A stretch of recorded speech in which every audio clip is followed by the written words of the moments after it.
Bien, gloria al Señor. Vamos a proseguir con la tercera grabación del libro que estamos tratando, que es el libro de los Gálatas. Y antes de entrar, pues, por así decirlo, en el meollo y en el problema de los judaizantes que estaba enfrentando el apóstol San Pablo, pues hemos estado tocando acerca de Hebreos, como bien decía él, que él era hebreo de Hebreos, que significa la palabra hebreo, del hebreo mismo, hibrid, que significaba pues los que cruzaron, y que el primer hebreo llamado o mencionado es Abraham, porque fue el que primero el que cruzó de Ur de los Caldeos y tuvo que cruzar hasta llegar a la tierra de Canaán. Gloria al Señor. Pero bueno, no vamos a hacer un énfasis ni tampoco vamos a hacer pues una mención de los viajes que realizó Abraham. Gloria al Señor. Estuvimos hablando acerca de los prosélitos y de los pasos que tenía que dar un prosélito para ser aceptado dentro de la comunidad judía, para poder practicar el judaísmo, y para poder practicar el judaísmo tenía que pertenecer a la sinagoga y ser adoptado por un hombre influyente y poder llamarse también este gentil convertido, que se llama un prosélito, pues al judaísmo tenía que llamarse Ben, hijo de fulano de tal, es decir, así como Bartimeo, Bar que significa hijo y Timeo, entonces vemos que Bartimeo, hijo de fulano, ¿vale? Y así pues también podemos ver que esto se le aplicaba también pues a los gentiles prosélitos que se convertían al judaísmo. Pero no obstante, voy a adelantarle algo, vemos que en Gálatas a los gentiles que se convierten al cristianismo, que son prosélitos, también se les obligaba a judaizar, y este es el problema que está enfrentando el apóstol San Pablo. Gloria al Señor. Bueno, mirad, gentiles, les voy a repetir para que tengamos un repaso y en memoria de la grabación anterior. Les dije que gentiles es el término que se estaba designando a las personas que no son de la genealogía de Abraham o que tampoco son israelitas. En el Nuevo Testamento nosotros podemos ver el término cómo se llega a utilizar para mencionar a esas personas, naciones, que no tienen o que no han obedecido al Evangelio. En este caso se debe entender que todos aquellos que no venimos del linaje de Abraham por parte varonil, así como los que hemos sido convertidos al judaísmo, somos gentiles. Parte de los gentiles son del ministerio principal al que Pablo había sido llamado, y esto es lo que se trata de explicar a través de la carta a los Gálatas. Evangelio. Del griego evangelium o evangelion, que significa buenas noticias. Y esto está dividido en dos palabras, una que es evan, que quiere decir la palabra evan, bien o buena, y angelion, mensaje, angelio, mensaje. Pero de aquí, angelio, viene la palabra ángel. Según el apóstol Pablo, explica qué es la muerte, sepultura y resurrección de Jesús. Y esto lo podemos encontrar bien explicado por él en la primera carta a los Corintios, en el capítulo 15. Esto conforme a la Escritura. A pesar de ello, es preciso notar que el propio mensaje bueno del Evangelio va más allá que la simple mención de la muerte, de la sepultura o de la resurrección. Incluye de una manera amplia lo que a cada uno de estos puntos le corresponde, así como la extensión de los mismos en la manifestación del ministerio de la piedad, además del testimonio de aquellos que han sido puestos a través de los pasos de la salvación del mismo. Vamos pues a ver de alguna manera cómo corresponde al Evangelio de Cristo y los argumentos que el apóstol San Pablo quiere mostrarnos. Gloria al Señor. Dice el primer punto: estoy maravillado de que tan pronto os hayáis alejado del que os llamó por la gracia de Cristo para seguir un evangelio diferente. Vamos a hacer aquí 3 puntuaciones sobre este versículo. Primero, vamos a ver cómo el apóstol San Pablo está desaprobando la conducta de los gálatas y les dice que ya se han alejado tan pronto de la gracia de Cristo. Segundo punto, podemos ver cómo dice que hay un evangelio diferente. En verdad, no es que haya otro, sino que hay personas que, habiendo pervertido el evangelio de tal manera que parece ser que es distinto o que parece ser que es otro y que no encierra la gracia de Cristo. Tercero, podemos ver que el evangelio de una manera clara representa muerte. La muerte, según se muestra en la Biblia, es la muerte al viejo hombre, aquel que pecaba y se llenaba de injusticia, según Romanos capítulo 6, verso 4, ¿vale? Y en esto podemos ver que en la palabra también muerte podemos ver varias connotaciones. Esto es así, gloria al Señor, y éramos borrachos y dejemos ello. ¿Por qué motivo? Porque el apóstol San Pablo dice, esto eréis algunos, así que ya no lo son.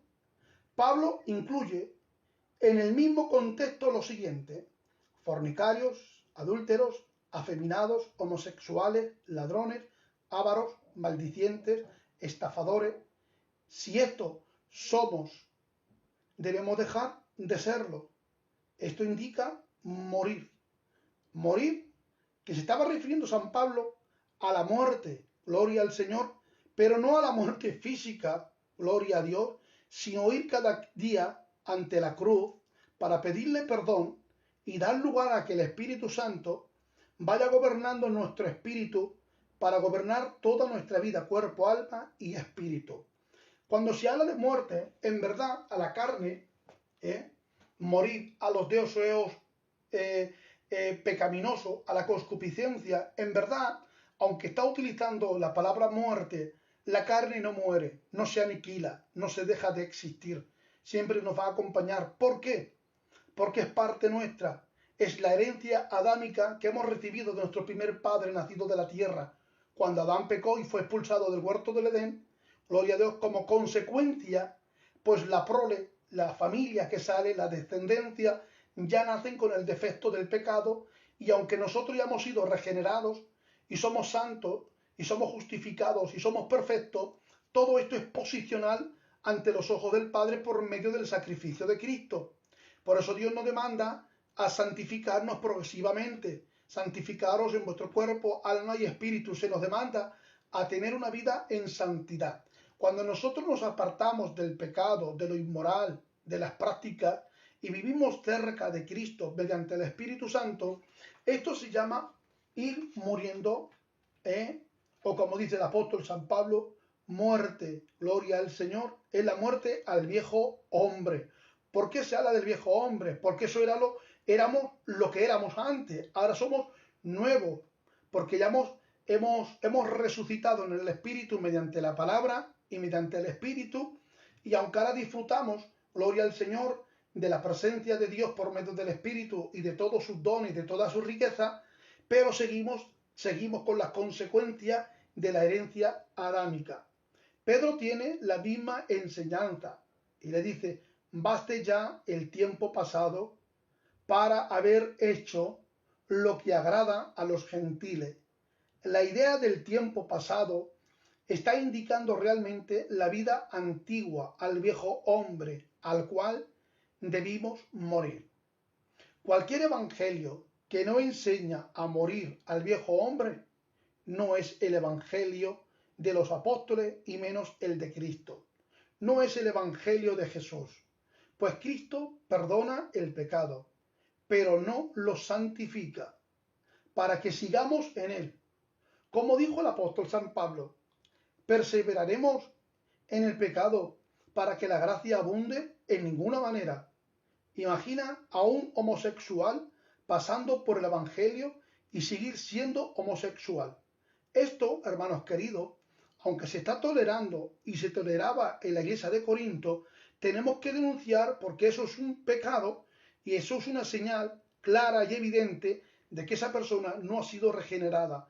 Y no podemos tolerar que se llame a sí mismo cristiano, que esté practicando, ¿cómo decirte yo?, normas eclesiásticas, y siga siendo un homosexual. No, eso no es de Dios. Esto es una abominación cara a Dios. Mas cuando decimos que el Evangelio lo permite porque ya fue bautizado, en tal caso no deberíamos aceptar tal Evangelio. ¿Por qué? Pues porque no es de Cristo. Ya en la iglesia primitiva existían otros evangelios que daban el libertinaje total a un proceso de santidad. Estos evangelios, en verdad, no eran de Cristo. Y por esto el apóstol San Pablo está muy preocupado de una forma muy genuina, angustiado, y dice, ya que muchos están cambiando el evangelio de esta manera. Y aquí, en esta frase, podemos observar lo importante del paso mismo del arrepentimiento que se lleva a cabo en la muerte del Evangelio. Podemos leer en la Biblia y los ejemplos con los cuales se les enseña que pidió que se arrepintieran como parte vital. ¿Para qué?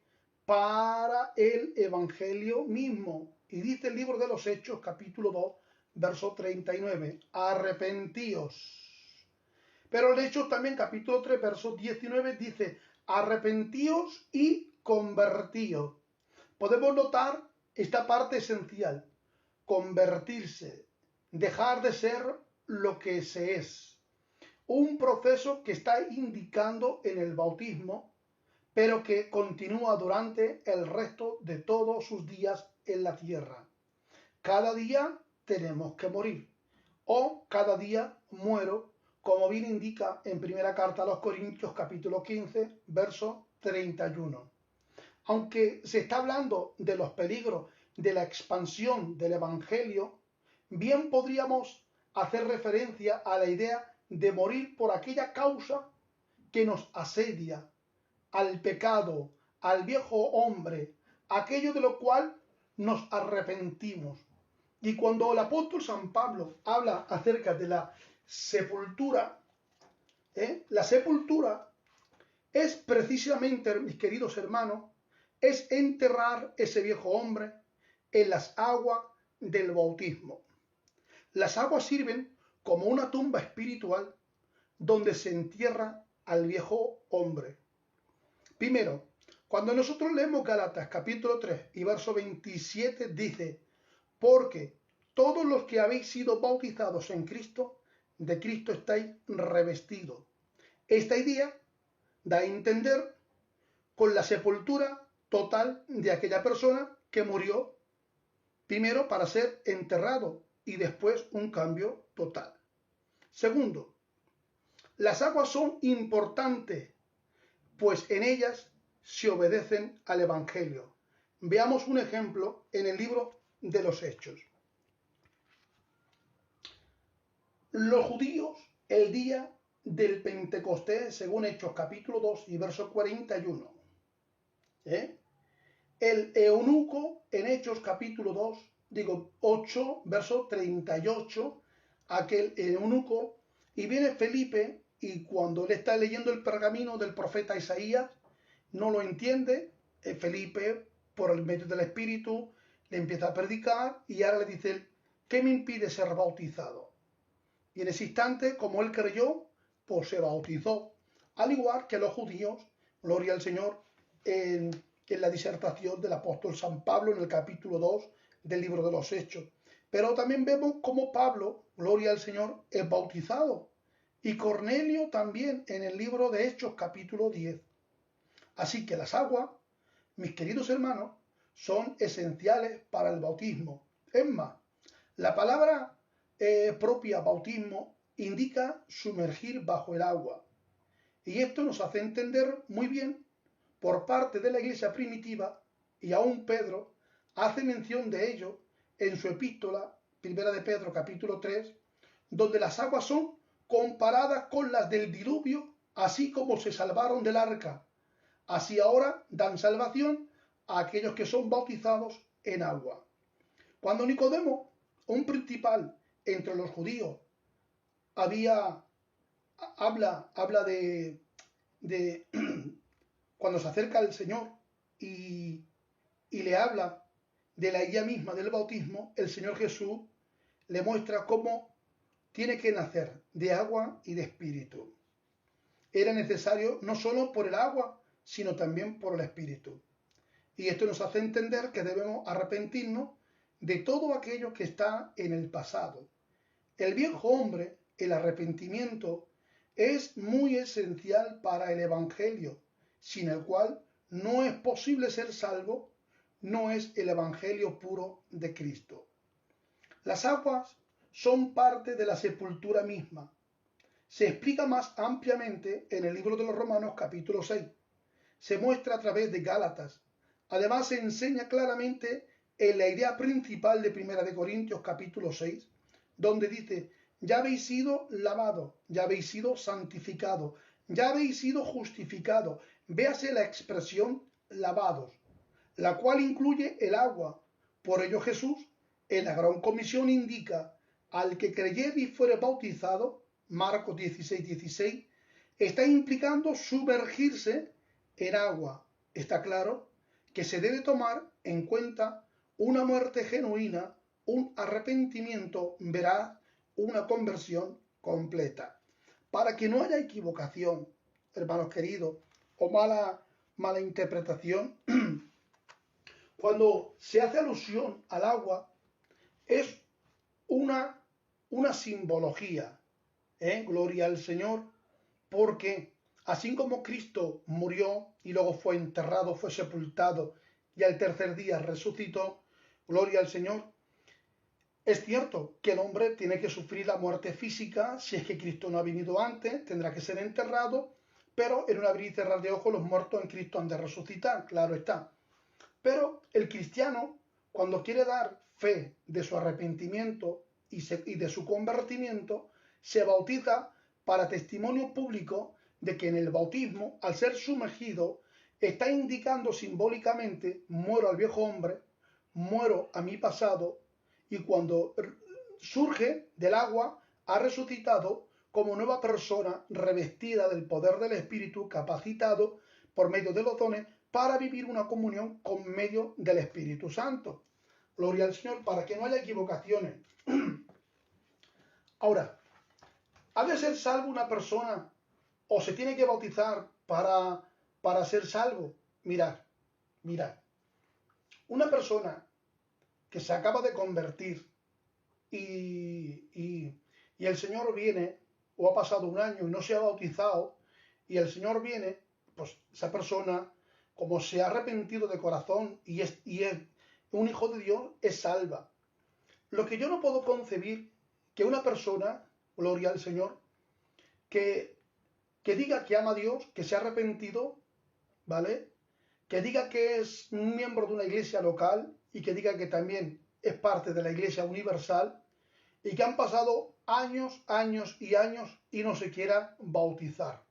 Cuando el deseo propio del cristiano regenerado es querer bautizar para ser más de Dios, gloria al Señor, y para intentar cumplir con las demandas que Dios exige, que para nosotros no es una demanda, sería nuestro deseo, gloria al Señor, de querer bautizarnos. Cuando no surge el sentimiento de querer bautizarse, es porque verdaderamente o quizás no ha nacido de nuevo y quiere seguir como está, por no comprometerse, porque quizás tenga pecado o tenga muchos prejuicios o muchas cosas ocultas que no quiere dejar.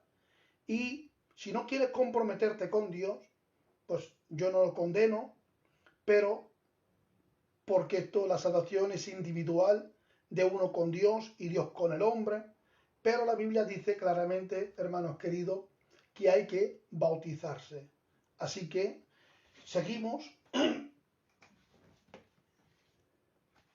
La vida nueva indica una nueva criatura. Y para los gentiles, ya no ser borracho, idólatra, un ladrón o un homosexual, etcétera, etcétera, ¿vale? Para nosotros está indicando una resurrección genuina, ya no a la carne, sino al espíritu.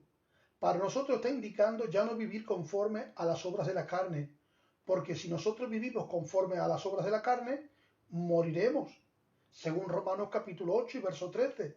Esto quiere decir que ya no podemos vivir conforme a la carne, sino que tenemos que vivir conforme al espíritu, parte de lo que Gálatas estaba abarcando en el capítulo 5.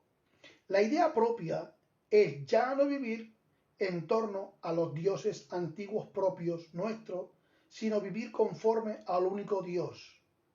Aquí podemos observar una relación esencial entre la resurrección y la sepultura, entre la sepultura y la muerte, un proceso que explica el apóstol San Pablo a los Gálatas, pasar de la carne al espíritu, de las obras de la ley a la gracia, de la fe en Cristo Jesús, del judaísmo al cristianismo, en su esencia, pues si no es